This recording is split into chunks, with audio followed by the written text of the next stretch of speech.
So in this video we are going to talk about the few basic command lines of Linux.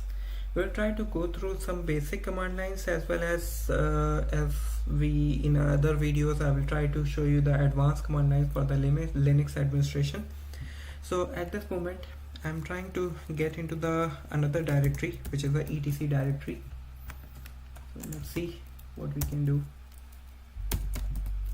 So I will try to change my directory using a cd command line, and if I need to list some of the files here or whatever the files that exist in my etc folder, usually configurations that exist within this etc folder, and that you can see here there are lots of folders, and because I am using this Linux system, this Kali Linux, for a long time, and that's why there are many software that I try to install it later on, and those configurations files are also available inside it. Okay, so this is how you can list the files.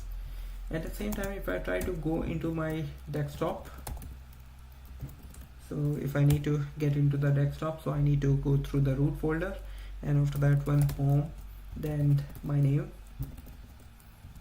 So my directory is here, and let's try to get till here, and let me try to list some folders and specific files.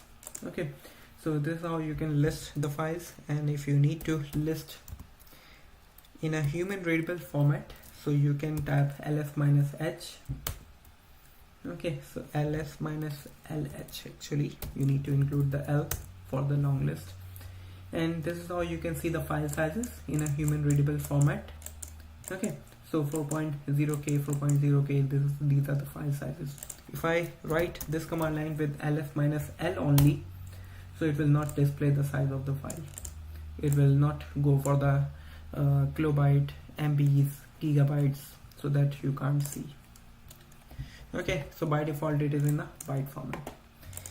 Next thing, you can also type ls-lha, so that whatever the hidden files inside your system, inside this particular folder, you are able to see them.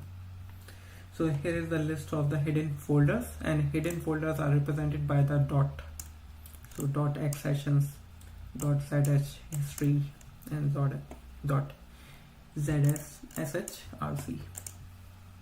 Okay, so further, if I need to list the subfolders of this particular folder, so whatever the child folders, parent folder and child folder that are available, so I would be able to show you through this ls-r, and it will be showing you in the hierarchy format whatever the files that exist inside each and every single folder.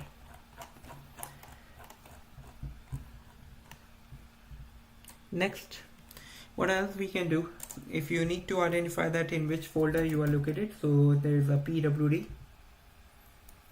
present working directory, so it will let you know that in which directory you are located. Okay, if you need to switch from a specific folder to maybe from this folder to the another one, so you can write the full path and get into the desktop and type ls command line, so it will just let you know whatever is on the desktop folder.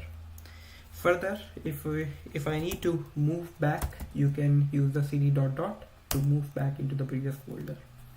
Okay, so these are the few basic command lines that will help you with the Linux administration.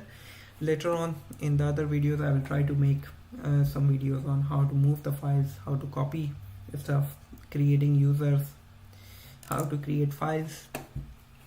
So see you in the next video.